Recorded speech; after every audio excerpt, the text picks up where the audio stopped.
iniciando mais um Nilo Insights, toda segunda, mesmo horário, mesmo canal, troca de ideias, mercado financeiro, economia. E como sempre, o show pertence a vocês dois. Urba, Alê, sejam bem-vindos e boa noite a todos também. Boa noite, gente. Prazer enorme aí estar com vocês novamente. O Edrei já criou esse bordão, né? Essa entrada dele aí é característica. Fala do show. Deixa eu compartilhar a tela.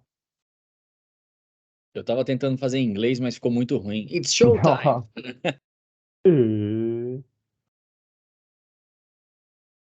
Então vamos pro que interessa. Essa primeira parte aqui ela vai ser curta, tá? Eu tô com 5 slides, se eu não me engano, só. E aí eu comecei com o que a gente viu semana passada. Semana passada o de mais importante foi aqui interno, que foi a ata do Copom e o IPCA, né? Então, a gente conversou bastante, comentou bastante já sobre a ata do Copom, ela, desde da decisão em si, né? Vamos recapitular. Então, o Banco Central decidiu por cortar 50%, foi uma decisão bem dividida, foi um 5-4 lá, com o voto de desempate do próprio presidente, do Roberto Campos. E aí o lado dissidente votou por um corte de 25, né? Então ficou entre 50 e 25. E aí, enfim, decisão tomada, 50, corte de 50. E o que eles fizeram para não ancorar cortes mais profundos nas próximas reuniões? Foi logo no comunicado, eles comentando que, apesar da decisão dividida no Copom da semana retrasada, para as próximas, o comitê estava bem alinhado que seriam 50 bases de corte. A ata confirmou, veio uma ata bem protocolar, né, e reforçando que esses cortes de 50 são adequados. Porém, como eu disse, já comentamos bastante, a assimetria ainda é para o lado de cortes mais agressivos, né? Ou seja, a gente pode ter surpresa para corte de 75, não vamos ter surpresa para corte de 25. Dificilmente o Banco Central vai retroceder agora, cortando 25, né? Então ele já cortou 50, se comprometeu com novos cortes de 50. Tá tudo na planilha dele, né? Nos cálculos, ninguém lá é bobo também. Eles estão enxergando o que a gente enxerga e mais. Então, eu até destaquei, né, que o IPCA foi importante na sexta-feira da semana passada. Veio um pouco acima, mas com núcleos comportados, com a inflação de serviço comportada. Quem puxou o número mesmo foi recomposição de preço, de combustível, tal. Então, o Copom, obviamente, está olhando isso, ele tem modelagem suficientemente boa para prever esses choques inflacionários. Então, a assimetria ainda é pro corte mais profundo, né, mais agressivo. Então é isso, de Copom, de Selic, de taxa de juros, pelo menos esse horizonte de Banco Central que eles olham, né, que é 18 meses a 24, o desafio é identificar quando que vem o potencial corte de 75 e qual vai ser a taxa terminal, né? Então, coisas que eu já falei semana passada, estou reforçando aqui que a gente ainda isso está em aberto, né? Onde que vai parar? O mercado precifica algo em torno de 9, 10, a Selic neutra ainda está em 7,5, 8, deve ser algo muito próximo disso. No macro, a gente não precisa acertar o número, enfim, um número, né? A gente não precisa acertar uma mosca. A gente só precisa acertar a tendência. Então já estamos falando desde o começo do ano que a tendência era de queda de taxa, os DIs futuros já caíram bastante, pararam de cair, é verdade, mas a gente acertou a tendência. Agora o ajuste fino é acertar aonde que para e quais reuniões corta 75. Mas isso é só para tirar o 10, né? A gente já está com 9 na prova. Coloquei uma nota aí do IPCA, é só para reforçar, é só para relembrar, né? Então, subiu 0,12, vindo de menos 0,08.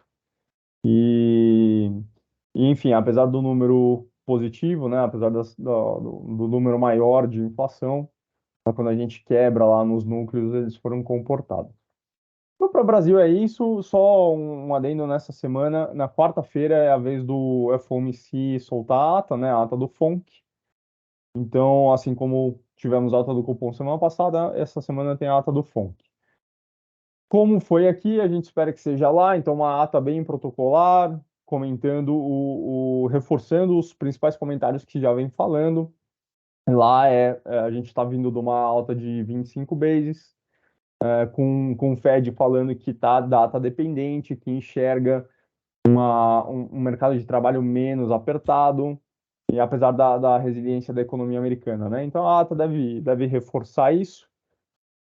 Para lá, assim como aqui, que o desafio é a gente acertar ou tentar prever, né, qual reunião vai cortar 75 e onde para, lá é a mesma coisa. Onde que vai, eles ainda não vão cortar, eles ainda estão no processo de alta, mas quando que para essa alta, né, onde e quando? Porque ainda está muito em aberto se o Fed vai voltar a subir taxa, se subir vai ser no pace, no ritmo de 25 basis points, mas pode ser que ele nem precise mais fazer isso. E aí a questão é por quanto tempo isso fica nos patamares, né? Essa- essas, essas tendências, elas importam para asset allocation, como a gente vai ver daqui a pouco, mas então importa mais a tendência e o macro do que de fato, né? Pô, qual a reunião, qual a taxa terminal e por aí vai. Para essa semana acho que era só isso. Então, só isso? Claro que não, né? O Ale sempre compartilha aí quais são os dados principais da semana, principalmente no nosso grupo de traders. Só isso que eu quis dizer, só isso que eu trouxe aqui como comentário. Aí, já falando dos Estados Unidos, eu vou aproveitar o gancho para mostrar como a vida não tá fácil lá, né? Eu ia falar não tá difícil, muito pelo contrário, está difícil. Esse aí é o retorno anual do título público de 10 anos deles, né? Das Treasuries.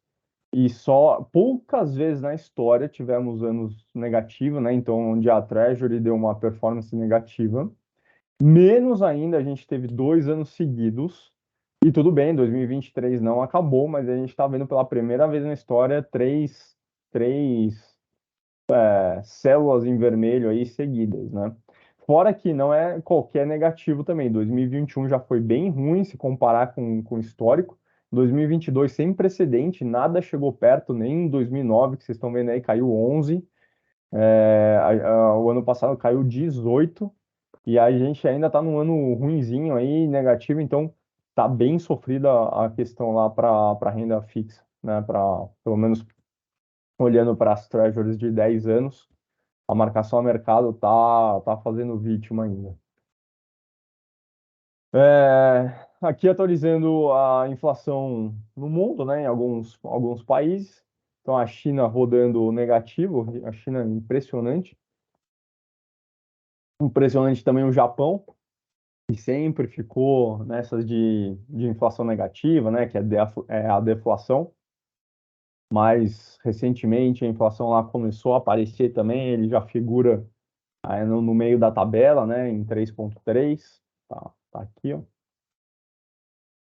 O Brasil não tá fazendo feio em inflação, né? Inflação bem controlada, tudo bem, tem discussão aqui se tem preço administrado, combustível e tal, mas é o número, né? Não dá para brigar contra número. E aí na outra ponta não dá nem para classificar junto, né? Turquia muito, muito ruim, mas perto de Argentina e Venezuela não tem nem comparação. Então, falar de, pelo menos dos países sérios aqui, a gente já está vendo, no pior dos casos, 10%, que é claramente uma tendência de queda de controle de inflação, né? Se a gente comparar com o que foi esses 2 últimos anos, estava todo mundo rodando aí quase a 2 dígitos. Então, a gente ter essa situação de uma inflação começar a controlar era o indicador que a gente queria, né? Porque se a inflação colocou a gente nessa situação, é a inflação que vai tirar. Então, se a inflação que fez todo o estrago que fez em equity, em bolsa, principalmente aqui no Brasil, fazendo essas rendas fixas dos Estados Unidos terem performance negativa, isso tudo foi inflação. Então, se a inflação colocou a gente nessa, é a inflação que vai tirar. é muito importante acompanhar aí a tendência, porque é o indicador que todos os bancos centrais precisam para parar de estrangular política monetária, né, e a gente voltar a alguma coisa mais branda.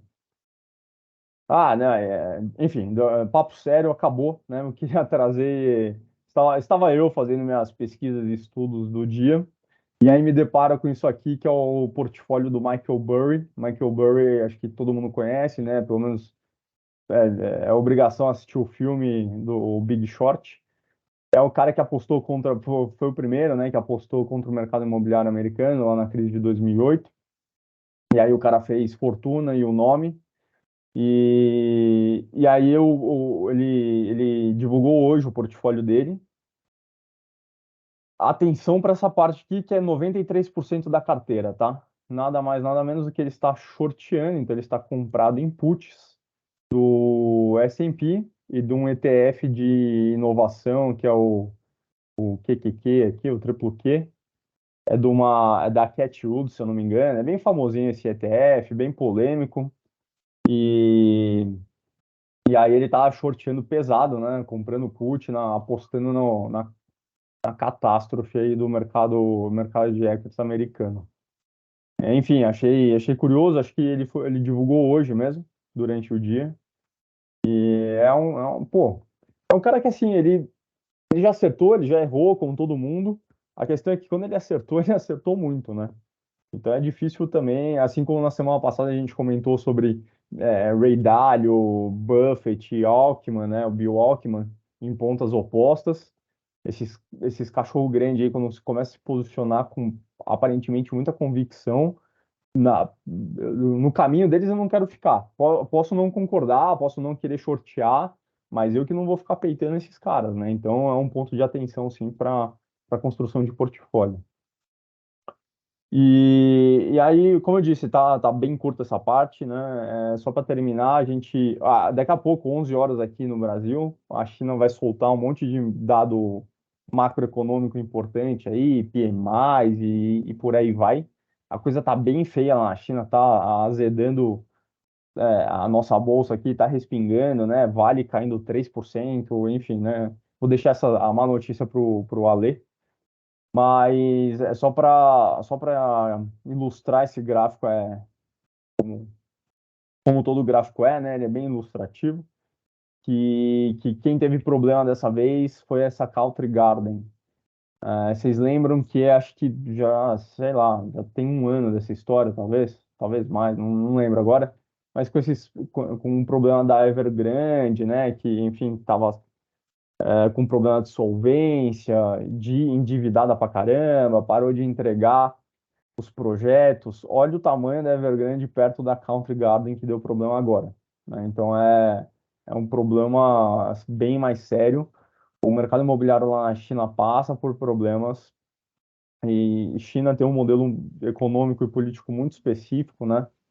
Não sei nem se vale a pena a gente entrar nessas discussões, mas o fato é que a Country Garden está com problemas e ela é bem relevante. Todas aí nesse gráfico seriam, mas tem coisa que é difícil segurar.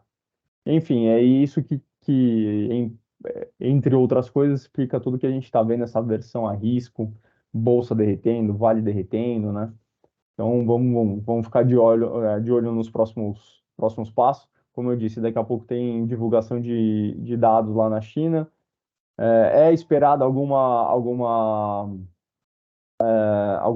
na atitude, né? Alguma política do governo no sentido ou monetário ou fiscal, provavelmente monetário, para ajudar a crédito, ajudar a economia. A China está, assim, eu não achei que fosse ver que isso fosse ficar do jeito que está, mas pelo visto a China tá com sérios problemas mesmo. Bueno, essa é então a primeira parte aí. Passo pro Ale para ficar com as notícias ruins de bolso, infelizmente. Imagina, não tem nada de ruim, não. A gente está prestes a bater aí o recorde de quedas seguidas na Bolsa de só 1984. Eu pesquisei, foram 11 quedas seguidas em 1984. Nem tem mais Que o fazem. histórico no TradingView para poder olhar como é que foi. Meu TradingView aqui ele não chega até 1984. Acho que teria que pegar lá na DVFN, lá deve ter nos fóruns algum gráfico aí mais completo para conseguir ver. Bom, deixa eu compartilhar aqui minha tela. Vou fechar minha câmera aqui.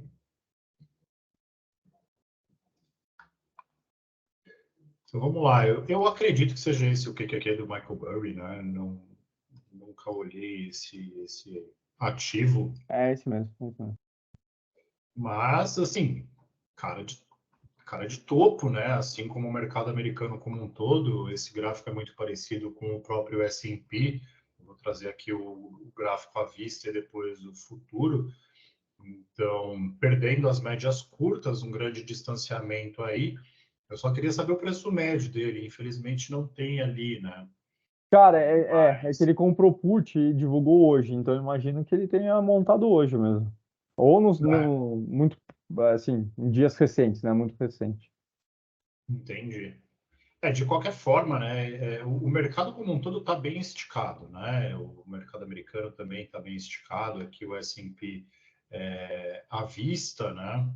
Já tinha todos esses estudos aqui, ele vinha atingindo aqui os seus alvos. Esse daqui era um segundo alvo importante. Falhou em ir aqui no terceiro alvo na casa dos 4.710. Também perdendo as médias, muito parecido com o QQQ, né? Então, de mercado americano é isso, né? Eu já ia passar pelo S&P, mas como ele está short, eu já passei direto aqui pegando esses dados. Tem um grande distanciamento da média móvel de 200 e o mercado é um eterno retorno às suas médias, né? E faz tempo aqui que não tem nenhum tipo de teste na média de 200, tem um afastamento importante. Não duvido ele acertar a mão de novo. Lembrando que o Big Short não foi só uma especulação, cara, fez um trabalho investigativo ali fenomenal, através de números, enfim. Foi bem interessante. Se ele acertar de novo, ele tirar o chapéu para esse cara. Falando de China, né, hoje o Brasil, né, ele está muito mais focado em China, muito mais dependente, teoricamente, de China do que dos Estados Unidos. E o dia de hoje foi um grande exemplo, né? Os Estados Unidos conseguiu se recuperar, fechou positivo, todas as bolsas conseguiram aí um dia bem volátil, porém positivo. E a China abriu num forte gap, chegou a perder fundo, recuperou. Esta recuperação aqui do índice da China não fez com que o nosso Ibov caísse muito mais do que poderia cair, sem contar, é claro, aí o minério de ferro, que está também brigando em região de fundo, né? Perder este patamar aqui, ele tem linha reta para buscar o último fundo na casa ali dos $94, então bem feio o minério de ferro, e infelizmente a gente está muito colado nisso, como você já colocou aí algumas vezes. O Brasil é uma grande fazenda, né? Com uma petroleira e uma mineradora. Infelizmente, a mineradora não está indo bem por conta de tudo isso. Os dados econômicos, né, da China, o principal fica aqui com destaque, não sei porquê, de vendas do varejo, né, mas para mim todos esses dados eles são extremamente importantes. Às 23 horas eu vou ficar de olho, vou ver como que isso aqui vai sair. Isso aqui deve dar um direcionamento também para o Brasil, né? A gente pode sim amanhã bater o recorde aí de 11 quedas consecutivas, ou pelo menos igualar, né? Não vamos igualar, na verdade, porque esses dados aqui, se vierem ruins, vai azedar, né? Vai azedar para o nosso lado aqui também. Então, às 11 horas, todos esses serão os dados a serem divulgados, né? Mostrando agora o próprio Ibov, eu tenho ele salvo aqui. O Ibov, né, 10 quedas consecutivas, não foram quedas aqui tão amplas, né? Foram 2 dias aqui de quedas mais direcionais. Se você olhar só o gráfico diário, mais nos 5 minutos intraday, foi bem mais complicado, né? E estava numa região já anterior de resistência, né? Eu já tenho esse estudo aqui também há um bom tempo. Vem tentando romper aqui essa região de resistência, não conseguiu. Eu me recordo de ter comentado estava mais ou menos aqui, foi no Insights também, que eu não via muitos motivos também para a Bolsa continuar subindo, né? A gente teve aqui de março até agora, o finalzinho de julho, uma forte puxada de Bolsa, que foi isso que ela já antecipou algum possível corte, né? Da taxa Selic, foi só 0,5%. Talvez esperasse um pouco mais de corte para ela ir buscar um terceiro alvo, que estava aí na casa dos 129 mil pontos. Né? Agora ela segue numa movimentação de baixa, cravou aqui um segundo alvo que eu tenho de estudo do índice futuro, mas que é bem parecido, tá? Os dois andam praticamente iguais, aí uma pequena diferença nas suas movimentações. Então, tanto lá quanto aqui, batemos aqui um segundo alvo dessa estrutura de baixa, 111, 116 mil pontos. Perdendo esse patamar aqui, toda essa região de suporte, a gente vem buscar os 114,5. Né? Aqui seria o fundo, né, teórico de uma possível correção mais acentuada para todo esse movimento. Pensando em quedas mais bruscas, né, vamos trazer aí o caos para as nossas análises, né, ver até onde a gente poderia ir.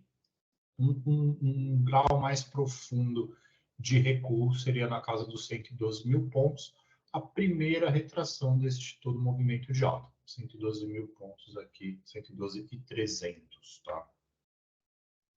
Então, acho que eram esses os pontos, né? Eu falei aqui também no Insights sobre JBS, que divulgou o resultado hoje. Eu tinha colocado uma observação logo depois que foi divulgado, né, que eles iriam pagar ali bons dividendos, né?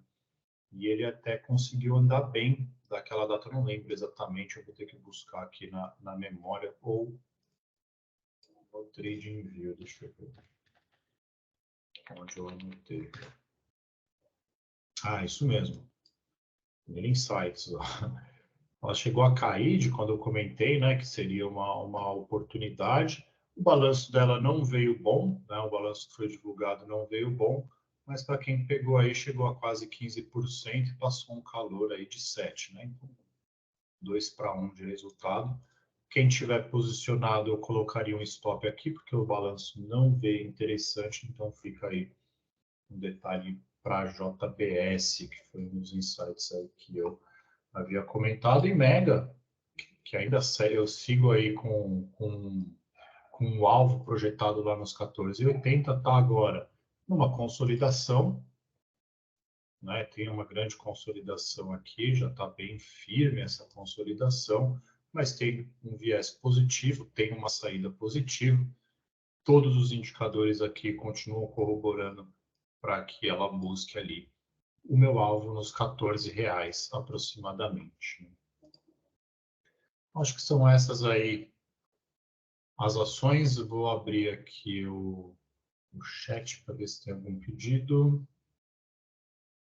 Olha, aquela carteira semanal você não tem atualizado, né? Um projeto Não futuro aí. atualizei, não atualizei. Eu parei de atualizar, digamos assim, por conta das férias das minhas filhas, que foi uma loucura aqui para mim. E eu não estou vendo oportunidades interessantes aí de ficar mantendo, tá? Eu vou me Uhum. debruçar com mais calma no mercado, vou olhar com mais carinho no small caps, que eu acho que a gente tem mais oportunidades para conseguir voltar com ela aí a todo vapor. E de qualquer jeito, dentro do Tacticals, se ela existir, estará lá dentro, né? Sim. O Tactical já foi lançado a público, Edrei? Não, a gente Essa, anuncia, acho que essa parte próxima semana. tinha que estar Hã? fora da gravação, essa parte, né? Mas a gente anuncia próxima semana isso. Que aí eu vou lançar para quem quiser, quem tiver o cliente mais um perfil, né? Beleza. Aí, mais uma empresa reportando o resultado agora, Magazine Luiza. E aí, como Prejuízo foi? ajustado no segundo TRI de 198 milhões, o consenso era 193, veio pior que o consenso. Varejão da massa. Brasilzão. Para mim tá parecendo duplicado a tela. Só para mim? Não, Eu tá. tô. Ah, Acho que o Ale não parou, né? compartilhou, é. Ah, desculpa. Achei que tinha parado aqui, perdão.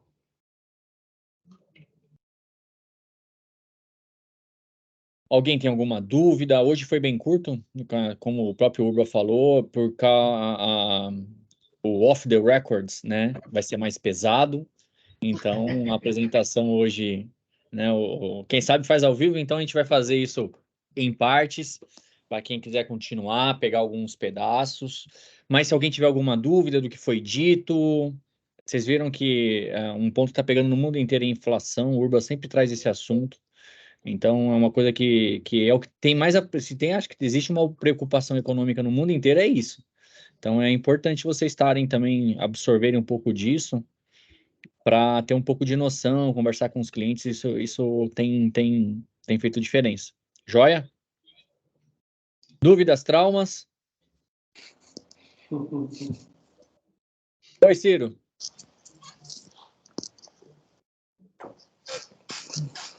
Tudo bem, pessoal? Tranquilo? E aí, Serão? Teria duas coisas que eu acho que seria com César e com Alexandre. Essa crise nas empresas de real estate da China, né? Uhum. E começou, acho que há um ano e meio, e parece que agora tem outra que não pagou os rendimentos, né? Sim. Que saiu nesse final de semana. E parece que pode ter outras. E, já que o Alexandre comentou, o resultado do Magazine Luiza, como é que ele viu esse resultado, quais as perspectivas futuras dentro do varejo, dentro da futura queda da taxa Selic também, que já teve o primeiro queda, meio ponto. Investimentos. Uhum. O balanço, eu só recebi aqui uma notificação, então teria que debruçar um pouco mais aí afinco para conseguir entender melhor os números. E aí, quem sem dúvida alguma manja bem disso é o Urba, né? É bem verdade que o varejo no Brasil é um setor muito delicado, volátil. Via Varejo prestes aí a se colocar em recuperação judicial, tem um caminhão de dívidas para pagar aí nos próximos meses e muito provavelmente não vai conseguir.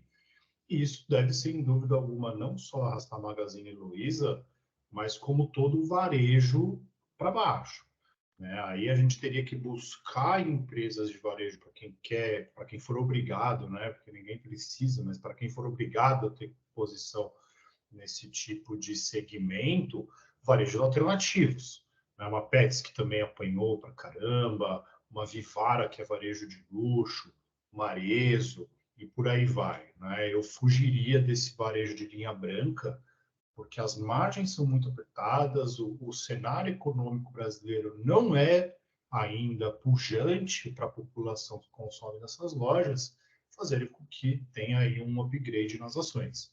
Até abro aí para o Uber para ver se eu estou falando alguma besteira, mas o meu viés para varejo é esse. Não colocaria o pé, mesmo sabendo que é raso. Porque no próximo passo pode ter um buraco, né? Aquele mar que a gente se engana, né? Eu concordo com você, Ale. Eu nunca gostei de varejo aqui no Brasil. Apesar da gente ter na ponta aí a C&A, né? Se você puder compartilhar, abre o gráfico dela e compartilha com o pessoal aí para ver que vão achar que é Bitcoin nos bons tempos. Vou abrir aqui. Tá rompendo um topo aqui. Deixa eu compartilhar.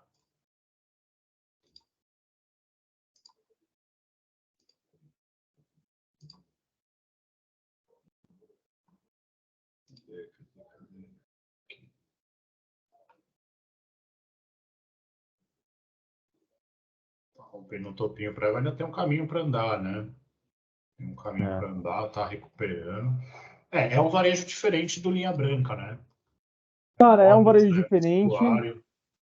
E eles passaram por uma reestruturação da ponta financeira, né? Então, essas lojas de moda, né? Renner, C&A, sei lá mais o que tem. Geralmente, quando elas têm a financeira, apesar de que Magalu, Via Varejo também tem as financeiras, né? Quando elas têm as financeiras, o ticket médio aumenta muito. E a C&A era um caso à parte que a operação financeira dela era tocada pelo Bradesco. Então acabava caindo em motor de crédito do Bradesco, o Bradesco não aprovava tudo que a C&A queria, o cara ia lá, queria um cartão C&A, não liberava limite. Aí a C&A rompeu com o Bradesco e assumiu. Então o papel saiu de 1 para 7 aí, praticamente em linha reta. Mas é um caso típico, né, de uma reestruturação financeira da operação financeira. Eu, particularmente, nunca gostei de varejo aqui no Brasil também. Acho, é o que o Ale falou, um business de margem apertada, tem que ter giro, tem que ter crédito. A população média brasileira está endividada, né? As famílias estão endividadas, inflação alta, nosso PIB per capita não comporta um consumo igual os Estados Unidos comportam. Os anos de pós-pandemia fizeram muito mal para essas varejistas também, né? Porque a gente passou por um hype do e-commerce, como se o e-commerce fosse mágico e tudo ia dar certo para o e-commerce. As empresas investiram muito, a Amazon entrou com muito dinheiro também, arrebentando essa parte logística, né, de frete. Então, pô, o Mercado Livre, a Amazon é impressionante. Pede um negócio agora, até o final da live chega. E geralmente é frete grátis, né? Pô, alguém tem que pagar essa conta, não existe nada grátis. Então, Magazine Luiza, a Via, né, e demais, elas não à toa a Americanas quebrou, né? Então, tudo bem, fraude contábil, fraude contábil, porque é isso, ou você maqueia balanço, ou você mostra a verdade que é uma porcaria. Exato. Então, enfim, Ciro, acho que deu para entender que eu também não gosto muito, né? Falou, valeu. E aí Valeu. da China, Obrigado, então, pessoal. imagina. Da China que você perguntou, Ciro, acho que, não sei se você entrou depois, mas eu mostrei um slide aí da Country Garden. Ela é bem maior que a Evergrande, né? Então o problema lá é real. A China é um caso à parte, né? Então é isso, a gente pode marcar um dia aqui para falar de China, falar de modelo econômico. O modelo econômico lá é diferente. Não, acho que tem seus lados positivos, mas tem vários negativos também. Então é só a gente saber o que vai criticar, porque também não dá para aplaudir algumas coisas e não medir essas críticas, né? Tem que ser imparcial em relação a isso. Eu acho que eles têm vários acertos, vários erros, e os erros eles estão começando a se mostrar porque foi uma sociedade que não conseguiu. Eles estão na que a gente chama da armadilha da renda média, né? Eles não conseguem ultrapassar essa barreira de PIB per capita. O PIB em si é gigantesco, o PIB absoluto, mas a população ainda não é uma população consumista. Eles não conseguem fazer essa virada.